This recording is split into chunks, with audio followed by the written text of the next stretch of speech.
Hello everyone. சின்ன வயசுலேருந்தே நம்ம சயின்ஸ் வந்துட்டு ஒரு சப்ஜெக்டாக தான் படிச்சிருப்போம். ஆனால் சயின்ஸ்க்கு 3 பிரான்ச்சஸ் இருக்குன்றது உங்களில் எத்தனை பேருக்கு தெரியும்? எஸ், சயின்ஸ்க்கு 3 பிரான்ச்சஸ் இருக்கு. Physics, chemistry, biology. அதில் ஃபிசிக்ஸ் தான் வந்துட்டு சயின்ஸ் சப்ஜெக்டோட ஒரு மெயின் பேஸ். ஃபிசிக்ஸ் அப்படின்றதே இயற்கை மற்றும் இயற்கை நிகழ்வுகளை பற்றி படிக்கிறது தான். நேச்சரில் நடக்கக்கூடியதும் அதோட ஃபினாமினாஸை பற்றி படிக்கிறது தான் ஃபிசிக்ஸ். ஸோ ஃபிசிக்ஸ் அப்படின்றதே நிறைய பேர் வந்துட்டு ரொம்ப கஷ்டமான சப்ஜெக்ட்னு தான் நினச்சிட்டு இருப்பாங்க. ஆனால் ஃபிசிக்ஸ் வந்துட்டு ரொம்ப ஈஸி மற்றும் ரொம்பவே இன்ட்ரெஸ்டிங்கான ஒரு சப்ஜெக்ட். அதோட ஃபண்டமெண்டல் பேசிக்ஸ் மட்டும் நமக்கு தெரிஞ்சால் போதுங்க. ஃபிசிக்ஸ் ரொம்பவே இன்ட்ரெஸ்டான ஒரு சப்ஜெக்டும் கூட. இப்போ மேக்ஸ் அப்படின்னு நம்ம எடுத்துக்கிட்டாலே பார்த்தோம்னா அது தமிழில் கணிதவியல்னு சொல்கிறோம். இப்போ அந்த கணிதவியலை நீங்கள் பிரித்து பாருங்களேன். கணிதம் கூட்டல் இயல் அப்படின்னு வரும். இப்போ இயல் அப்படின்னா என்னன்னு உங்களுக்கு பொருள் தெரியுமா? இயல் அப்படின்னாலே அனலைஸ் அண்ட் அண்டர்ஸ்டாண்ட். அப்படின்னா ஒரு விஷயத்தை ஆராய்ஞ்சி அதை பற்றி புரிஞ்சுக்கிறது. அப்போ கணிதத்தை ஆராய்ஞ்சி புரிஞ்சுக்கிறது தான் கணிதவியல். அப்போ இயற்பியலை பிரிச்சோம்னா இயல்பு கூட்டல் இயல். அப்போ இயல்பு அப்படின்றது இயற்கை, அதாவது நம்ம வாழ்க்கையில நம்ம இயல்பா செய்யக்கூடிய விஷயங்கள் தான் இயல்பு. அப்போ அதை நம்ம ஆராய்ஞ்சு புரிஞ்சுக்கிறது தான் இயற்பியல். அப்போ பிசிக்ஸ் அப்படின்றதே நம்ம டெய்லி செய்யக்கூடிய விஷயங்களை பத்தி ஆராய்ஞ்சு புரிஞ்சு படிக்கிறது தான் பிசிக்ஸ். பிசிக்ஸ் அப்படின்றது நேச்சுரல் ஃபினாமினா பத்தி மட்டும் படிக்கிறது இல்லைங்க. எனர்ஜி அண்ட் மேட்டர்ஸை பற்றி கையாள்வதும் கூட தான் ஃபிசிக்ஸ். எனர்ஜி அப்படின்றது ஆற்றல், மேட்டர் அப்படின்றது பொருள் அல்லது ஆப்ஜெக்ட்ஸ். அதை தான் வந்துட்டு நான் மேட்டர்னு சொன்னேன். இப்போ எனர்ஜி அதாவது ஆற்றல் அப்படின்றது பார்த்தோம்னா சிம்பிளாக காற்று, ஹீட் இதெல்லாமே வந்துட்டு அது கீழே தான் வரும். இப்போ நம்ம டெய்லி யூஸ் பண்ணக்கூட பொருள் தாங்க. இப்போ நீங்கள் ரூமில் கண்டிப்பாக உட்காந்து தான் இதை பார்த்துட்டு இருப்பீங்க. மேலே கண்டிப்பாக பார்த்தோம்னா லைட் எரியும். அப்போ அது எந்த ஒரு பிரின்சிபல் ஒர்க் ஆகுதுன்றது உங்களுக்கு தெரியுமா? அதை பற்றி நம்ம தெரிஞ்சுக்கணும்னா கண்டிப்பாக நம்மளுக்கு அதுக்கு பின்னால் இருக்கக்கூடிய ஃபிசிக்ஸை நம்ம தெரிஞ்சிருக்கணும். அதே மாதிரி ஃபேன் ஓடுது அப்படின்னா அதுக்கு பின்னாடியும் ஒரு ஃபிசிக்ஸ் இருக்கு. இது எல்லாத்துக்குமே ஒவ்வொரு பிரின்சிபலும் இருக்கு. ஸோ அதை பற்றி எல்லாத்தையுமே நம்ம தெரிஞ்சுக்கணும்னா கண்டிப்பாக நமக்கு அதுக்கு பின்னாடி இருக்கக்கூடிய ஃபிசிக்ஸை நம்ம கண்டிப்பாக நல்லா தெரிஞ்சுக்கணும். இப்படி நம்ம டே டு டே லைஃப்ல யூஸ் பண்ணக்கூடிய எல்லா பொருளுக்கு பின்னாடியும் ஒவ்வொரு ஃபிசிக்ஸ் இருக்கு. இப்போ நம்ம எழுந்திருக்கிறோம், நடக்கிறோம் அப்படின்னா எல்லாத்துக்குமே கூட தாங்க ஃபிசிக்ஸ் இருக்கு. நான் சும்மா சொல்லலை. இப்போ நீங்க அம்மா கூட வந்துட்டு மாடி மேல போயிட்டு துணி எடுத்துட்டு வரீங்க. அம்மா கையில துணி வச்சிருப்பாங்க. டோரை திறக்க சொல்றாங்கன்னு வைங்களேன். நீங்க கண்டிப்பா ஃபோர்ஸ் கொடுத்தா மட்டும்தான் உங்களால டோரை தள்ள முடியும். அப்போ நம்ம அந்த இடத்துல ஃபோர்ஸ் தரோம் அப்படின்னா அதுவும் ஒரு பிசிக்ஸ் தாங்க. சண்டே ஆச்சுன்னா நீங்க வந்துட்டு உங்க பேரண்ட்ஸோட பார்க்குக்கு போவீங்க. அந்த இடத்துல நீங்க ஊஞ்சல்ல விளையாடுவீங்க. அந்த ஊஞ்சல்ல நீங்க விளையாடும் போது முன்னால போயிட்டு திரும்ப பின்னால வருதுன்னா அதுக்கு பின்னாடியும் ஒரு பிசிக்ஸ் இருக்குங்க. அப்போ நம்ம டே டு டே லைஃப்ல எல்லாமே பிசிக்ஸ் தான். அப்போ இப்ப தெரியுதா சயின்ஸோட ஒரு முக்கியமான பிரான்ச்சா ஏன் பிசிக்ஸை சொல்றோம்ட்டு? இப்போ உலகத்திலே ரொம்ப பெரிய கண்டுபிடிப்பா சொல்லக்கூடிய கம்ப்யூட்டர், லேசர் இந்த மாதிரி டெக்னாலஜி பேஸ்டு தொழில்நுட்பம் சார்ந்து, அது மட்டும் இல்லாமல் மெடிக்கல் ஃபீல்டில் மருத்துவத்துறையில சார்ந்து எல்லா இடத்துலையுமே பார்த்தோம்னா பிசிக்ஸ் தாங்க ஒரு மிகப்பெரிய ரோலை ப்ளே பண்ணுது. ஸோ எல்லா இடத்துலையுமே நமக்கு கண்டிப்பாக பிசிக்ஸ் இருக்கு. இவ்வளோ தூரத்தையும் தெரிஞ்சுக்கிட்ட நீங்க பிசிக்ஸோட ஃபாதர் யாருன்றதையும் தெரிஞ்சுக்கணும் இல்லையா? ஃபாதர் ஆஃப் பிசிக்ஸ் அப்படின்னு சொல்லப்படுறவர் கலீலியோ கலீலி. இவரோட மிகப்பெரிய கண்டுபிடிப்பு என்னன்னு பார்த்தோம்னா டெலஸ்கோப். இப்போ அடுத்ததா பிசிக்ஸ் அப்படின்னும் போதே அதுக்கு நிறைய அறிவியல் கோட்பாடுகள் இருக்கும், நிறைய சயின்டிஃபிக் தியரிஸ் இருக்கும். இப்போ இந்த தியரிஸ் எல்லாத்தையுமே அவர் வந்துட்டு உறுதிப்படுத்தணும், நம்ம கன்ஃபார்ம் பண்ணணும் அப்படின்னா அதுக்கு நிறைய சோதனைகள், நிறைய அப்சர்வேஷன்ஸ் மேற்கொண்டு மட்டும்தாங்க அதை உறுதிப்படுத்துவாங்க. ஓகே, இவ்வளோ அப்சர்வேஷன்ஸ், இவ்வளோ சோதனைகளை நம்ம மேற்கொள்ளணும்னா கண்டிப்பாக நமக்கு வந்துட்டு ஒரு அன்னோன் ஃபிசிக்கல் குவான்டிட்டி, ஒரு தெரியாத அளவோட வேல்யூவை நம்ம கண்டிப்பாக தெரிஞ்சுக்கணும். அது நம்ம எப்படி தெரிஞ்சுக்கணும்னு பார்த்தோம்னா மெஷர் பண்ணி தாங்க ஆகணும். அப்போ இந்த இடத்துல நமக்கு என்ன தெரியுதுன்னா மெஷர்மெண்ட்ன்றது ரொம்ப முக்கியன்றது தெரியுது.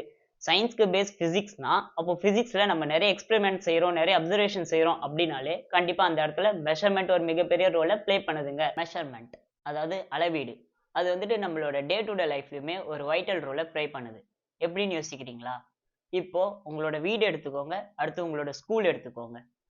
இப்போ இது ஒரு பாயிண்ட், இது ஒரு பாயிண்ட். அப்போ இது ரெண்டுத்துக்குமே இடையில நம்ம இதை எப்படி கணக்கிடுவோம் அப்படின்னு பார்த்தோம்னா தூரத்தை வச்சு தாங்க கணக்கிடுவோம். அப்போ இந்த தூரம்ன்றது தான் வந்துட்டு ஒரு அன்னோன் பிசிக்கல் குவான்டிட்டி. இப்போ இந்த அன்னோன் பிசிக்கல் குவான்டிட்டியை நம்ம ஒரு ஸ்டாண்டர்ட் குவான்டிட்டி யூஸ் பண்ணி கண்டுபிடிக்கணும். அதாவது இந்த ஒரு தெரியாத அளவை ஒரு ஸ்டாண்டர்ட் குவான்டிட்டி யூஸ் பண்ணி நம்ம கண்டுபிடிக்கணும். அதை நம்ம எப்படி கண்டுபிடிப்போம்? தூரத்தை நம்ம எப்படி கணக்கிடுவோம்? எஸ், ரொம்ப கரெக்டா சொன்னீங்க. மீட்டர் இல்லைன்னா கிலோமீட்டர் இதை வச்சுதான் நம்ம வந்துட்டு என்ன பண்ணுவோம்னா டிஸ்டன்ஸை கால்குலேட் பண்ணுவோம். அப்போ இதுல இருந்து உங்களுக்கு என்ன தெரியுது? ஒரு அன்னோன் பிசிக்கல் குவான்டிட்டியை ஒரு ஸ்டாண்டர்ட் குவான்டிட்டி யூஸ் பண்ணி கண்டுபிடிக்கிறது தான் மெஷர்மெண்ட். ஸோ இவ்வளோதாங்க அளவீடு. So this is 8th science chapter 1 measurement. இந்த லெசன்ல நம்ம இன்னும் என்னென்னலாம் பத்தி பார்க்க போறோம்னா உங்களோட லேர்னிங் அப்ஜெக்டிவ்ஸ்லேயே கொடுத்துருப்பாங்க. ஸோ இந்த லெசன்ஸ் முடியும் போது நமக்கு இந்த டாபிக்லாம் நம்ம அதில் கவர் பண்ணியிருப்போம். அது என்னன்னு பார்த்தோம்னா fundamental quantities and units, system of units and measurements, different system of units, அப்புறம் temperature, amount of substance, electricity, luminous intensity, இதை பற்றியுமே நம்ம தெரிஞ்சுப்போம். And finally differentiate plane angle and solid ஆங்கிள்னா என்ன அப்படின்றது இது எல்லாத்தையுமே நம்ம வந்துட்டு இந்த லெசன்ஸில் நம்ம தெரிஞ்சுக்க போகிறோம். ஸோ லெசன்குள்ளே போகலாம். So 1.1 unit systems. இப்போ நம்ம அளவீடானா என்ன அப்படின்றத நம்ம வந்துட்டு பார்த்துருப்போம். அப்போ இந்த மெஷர்மெண்ட்டு நம்ம வந்துட்டு ஒரு பர்ஃபெக்ட் அளவீடு, ஒரு பர்ஃபெக்ட் மெஷர்மெண்ட் செய்யணும் அப்படின்னாலே இந்த 3 திங்ஸ் ரொம்ப முக்கியம்னு சொல்கிறாங்க இந்த யூனிட் சிஸ்டம்ஸில். அது என்னன்னு பார்த்தோம் அப்படின்னா ஒரு இன்ஸ்ட்ருமெண்ட், ஒரு அக்செப்டபிள் யூனிட், அப்புறம் ஒரு ஸ்டாண்டர்ட் குவான்டிட்டி. அதாவது ஒரு கருவி, ஒரு நிலையான அளவு, அப்புறம் ஒரு யூனிட் வந்துட்டு ரொம்ப முக்கியம்னு சொல்லி தான் சொல்கிறாங்க, வேற ஒன்றும் இல்லை. இப்போ இதுக்கு நம்ம ஒரு பர்ஃபெக்ட் எக்ஸாம்பிள் எடுத்துப்போமே. இப்போ நீங்கள் வந்துட்டு அம்மா கூட வந்துட்டு கடைக்கு போகிறீங்க. கடைக்கு போனதுமே அம்மா வந்துட்டு அரிசி வாங்குறாங்கன்னு வச்சுக்கோங்களேன். அரிசியை வந்துட்டு எதில் வாங்குவாங்க? இப்போ கண்டிப்பாக அது வந்துட்டு வெயிட் போட்டு தான் வந்துட்டு வாங்குவோம் இல்லையா? ஸோ அந்த வெயிட் மிஷினில் போடுறாங்க அப்படின்னா கண்டிப்பாக நம்ம வெயிட் தெரிஞ்சுக்கணும்னா கண்டிப்பாக வெயிட் மிஷினில் தான் போடணும். இப்போ 1 கிலோவா 2 கிலோவான்றது அந்த வெயிட் மிஷினில் தான் வந்துட்டு நம்ம வெயிட் பார்க்க முடியும். அப்போ இந்த இடத்துல ஒரு இன்ஸ்ட்ருமெண்ட் யூஸ் ஆகுது. அவங்க சொன்ன மாதிரி ஃபர்ஸ்ட் பாயிண்ட் ஒரு இன்ஸ்ட்ருமெண்ட் நமக்கு இதில் வந்துடுச்சு. அடுத்ததா ஒரு ஸ்டாண்டர்ட் குவான்டிட்டி. இப்போ நம்ம வந்துட்டு அன்னோன் பிசிக்கல் குவான்டிட்டி, அதாவது ஒரு தெரியாத அளவு அப்படின்றது நம்ம வந்துட்டு என்னன்னு சொல்லிட்டோம்னா இந்த இடத்துல வந்துட்டு வெயிட்னு சொல்லிட்டோம். அப்போ ஒரு ஸ்டாண்டர்ட் குவான்டிட்டி, ஒரு நிலையான அளவு அப்படின்றது இங்கே என்ன வரும்னா கிலோகிராம் தாங்க வரும். கிலோகிராம் இல்லைனா கிராம்.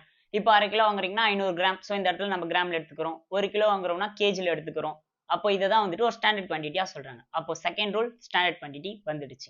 இப்போ 3வது பாயிண்ட் பார்த்தோம்னா ஒரு அக்செப்டபிள் யூனிட். அது ரொம்ப சிம்பிள் தாங்க. கிலோகிராம்னா கேஜி, கிராம்னா ஜி, இவ்வளோ தாங்க, இதுதாங்க யூனிட்.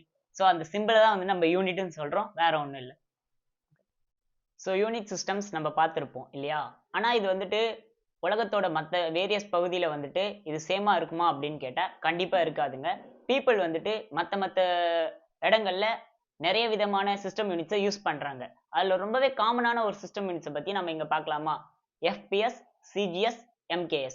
FPS அப்படின்றது nothing but foot, pound, second. இல்லை ஃபுட் வந்துட்டு லென்த்துக்கும், பவுண்ட் வந்துட்டு வெயிட்டுக்கும், செகண்ட் வந்துட்டு டைமுக்கும் யூஸ் பண்ணுறாங்க. அதே மாதிரி சிஜிஎஸ்னா சென்டிமீட்டர், கிராம், செகண்ட். இங்கேயும் சென்டிமீட்டர் வந்துட்டு லென்த்துக்கு, கிராம் வந்துட்டு வெயிட்டுக்கு, செகண்ட் ஆஸ் யூஷுவல் டைமுக்கு. அடுத்ததா MKS, metre for length and kilogram for weight and second for time. So இதையும் அதே போல தான் யூஸ் பண்ணுறாங்க. இதில் சிஜிஎஸும் எம்கேஎஸும் பார்த்தோம்னா மெட்ரிக் சிஸ்டம் கீழே வருது. ஆனால் எஃபிஎஸ் வந்துட்டு நான் மெட்ரிக் சிஸ்டம் கீழே வருது. It's not a matric system. அது காரணம் என்னன்னா அது வந்துட்டு ஒரு பிரிட்டிஷ் சிஸ்டம்க்கு கீழே வருதுங்க. அப்போ இது கண்டிப்பாக உங்களுக்கு 1 மார்க்ல கேட்க வாய்ப்பு இருக்கு. இப்போயே நோட் பண்ணி வச்சுக்கோங்க, உங்களோட டூ யூ நோ பாக்ஸ்ல இருக்கு. ஸோ எது பிரிட்டிஷ் சிஸ்டம் கீழே வருது அப்படின்னு கேட்டாங்கன்னா கண்ண முடின்னு சொல்லுங்க, எஃபிஎஸ் தான். அடுத்ததா 1.2 இன்டர்நேஷனல் சிஸ்டம் ஆஃப் யூனிட்ஸ், அதாவது ஷார்ட்டா எஸ்ஐ யூனிட்னு சொல்லாங்க. எஸ்ஐ யூனிட்னா வேற ஒன்றும் இல்லைங்க, ரொம்பவே ஒரு காமனான யூனிட். அதாவது இப்போ நம்ம பார்த்த சிஜிஎஸ், எஃபிஎஸ், அப்புறம் எம்கேஎஸ் இது எல்லாமே இல்லாமல் உலகத்தில் எல்லாருமே காமனாக ஒரு யூனிட் யூஸ் பண்ணணும்னு சொல்லி கண்டுபிடிச்சது தான் இந்த எஸ்ஐ யூனிட். இந்த எஸ்ஐ யூனிட் வந்ததுக்கு பின்னாலும் ஒரு பெரிய கதையே இருக்கு, கேளுங்க.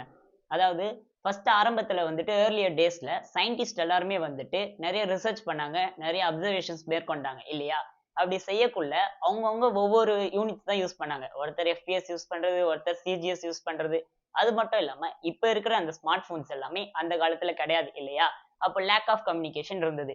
ஒவ்வொருத்தவங்களுமே அவங்களோட எக்ஸ்பெரிமெண்ட்டை செஞ்சு முடிச்சதுக்கப்புறம் அடுத்தடுத்து வர சயின்டிஸ்டால அந்த எக்ஸ்பெரிமெண்ட்ஸை மேற்கொண்டு தொடர முடியல. அது காரணம் ஒவ்வொருத்தவங்க ஒவ்வொரு சிஸ்டம் ஆஃப் யூனிட்ஸை யூஸ் பண்ணது தான்.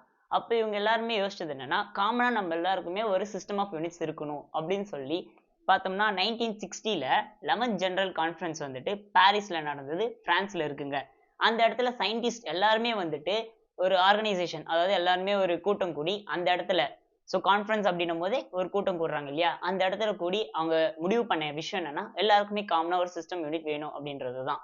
அப்படி அவங்க கொண்டு வந்த அந்த ஒரு சிஸ்டம் யூனிட் தான் வந்துட்டு இந்த நம்மளோட ஷார்ட்டா சொல்லக்கூடிய எஸ்ஐ யூனிட்டுங்க. இதுதான் international system of units. So இதுதான் வந்துட்டு காமனாக கொண்டு வந்தாங்க. முதல்ல ஒரு 7 பேஸ் ஃபண்டமெண்டல் குவான்டிட்டிஸ்க்கு தான் பார்த்தோம்னாக்கா இந்த எஸ்ஐ யூனிட் கொண்டு வரப்பட்டது. அது கீழே உங்களோட புக்ல இருக்கிற டேபிளர் காலம்ல இருக்கும். அது என்ன பார்த்தோமா அப்படின்னாக்கா length, mass, time, temperature, electric current, amount of substance, luminous intensity, இது எல்லாத்துக்குமே கொண்டு வந்திருப்பாங்க. ஸோ இந்த கான்ஃபரன்ஸ்லாம் வச்சு இந்த ஒரு காமனான சிஸ்டம் ஆஃப் யூனிட்ஸ், இந்த ஒரு எஸ்ஐ யூனிட் அப்படின்றது ரொம்ப முக்கியமா அப்படின்றதுக்கு ஒரு சின்ன ஒரு உதாரணம் வந்துட்டு உங்களோட டூயினோ பாக்ஸ்ல வந்து கொடுத்துருப்பாங்க பாருங்க. அதாவது பார்த்தோம்னா டிசம்பர் 1998ல நாசா பார்த்தோம்னாக்கா மார்ஸை பத்தி ஆராய்ச்சி பண்றதுக்காக மார்ஸ் கிளைமேட் ஆர்பிட்டர் அப்படின்றத வந்துட்டு லான்ச் பண்ணி ஆராய்ச்சி பண்ணிட்டு இருந்தாங்க. அந்த டேட்டா எல்லாத்தையுமே கலெக்ட் பண்ணிட்டு இருந்தாங்க. ஆனா இப்படி எல்லாம் செஞ்சுட்டு இருக்கக்குள்ள 9 மாசம் கழிச்சு சரியா செப்டம்பர் 23, 1999ல மார்ஸ் கிட்ட லோவர் ஆல்டிடியூட்ல ரொம்ப கிட்ட க்ளோஸரா போகக்குள்ள அந்த இடத்துல பார்த்தோம்னா அவங்களோட அந்த ஒரு சேட்டலைட்டோ லான்ச்சரோ தொலைஞ்சு போயிடுச்சுங்க. இதனால வந்துட்டு அவங்களோட டேட்டா எல்லாமே வந்துட்டு எரேஸ் ஆயிடுச்சுங்க. இது எதனால நடந்தது, ஏன் நடந்தது அப்படின்றத ஒரு டீம் வந்துட்டு ரொம்பவே தீவிரமா ஆராய்ச்சி செய்யக்குள்ள தான் அவங்களுக்கு தெரிய வந்தது. அதுக்கு காரணம் என்னன்னு நீங்களே பாருங்களேன். அதாவது 2 டீம் இதுல ஒர்க் பண்ணிச்சு. ஒரு டீம் வந்துட்டு ஸ்பேஸ் மேன் கிராஃப்ட்ஸ் டீம். அதாவது ஸ்பேஸ் கிராஃப்ட்ஸ் டீம். அந்த டீம் வந்துட்டு கொலராடோல ஒர்க் பண்ணிச்சு. இன்னொரு டீம் வந்து பார்த்தோம்னாக்க கலிஃபோர்னியாவுல ஒர்க் பண்ணிச்சு. இந்த 2 டீம்ல ஒரு டீம் வந்துட்டு எஃபிஎஸ் சிஸ்டம் யூஸ் பண்ணாங்க. இன்னொரு டீம் வந்துட்டு எம்கேஎஸ் சிஸ்டம் யூஸ் பண்ணாங்க. 2 டீமுமே வெவ்வேறு யூனிட் யூஸ் பண்ணதுனால அவங்களுக்கு வந்துட்டு நடுவுல ஏற்பட்ட அந்த ஒரு சின்ன எரர் தான் வந்துட்டு இவ்வளோ பெரிய விபத்துக்கு வந்துட்டு காரணமா இருந்தது. இதனால அவங்களுக்கு ஏற்பட்ட லாஸ் பார்த்தோம்னா $125 மில்லியன். அதாவது 1000 கோடிக்கு மேல. ஸோ இது எல்லாத்துக்குமே காரணம் அந்த ஒரு சின்ன எரர். அது வேற எதுவுமே இல்ல. அந்த வெறும் ஒரு யூனிட் தாங்க. அதனால தான் வந்துட்டு இந்த எஸ்ஐ யூனிட்ன்றது ரொம்ப முக்கியமா பார்க்கப்படுது. இந்த சின்ன ஒரு யூனிட்ஸால ஏற்பட்ட அந்த ஒரு எரர்னால நாசாக்கு எவ்வளவு பெரிய லாஸ் ஆச்சுன்னு நீங்க பார்த்தீங்களா? ஒருவேளை அந்த எரர் மட்டும் ஏற்படாம அன்னைக்கு அவங்க வந்துட்டு அத ஒரு கரெக்ட்டா செலுத்தியிருந்தாங்கன்னா, அது அவங்களுக்கு ஒரு பெரிய அச்சீவ்மென்ட்டாவே இருந்திருக்குங்க.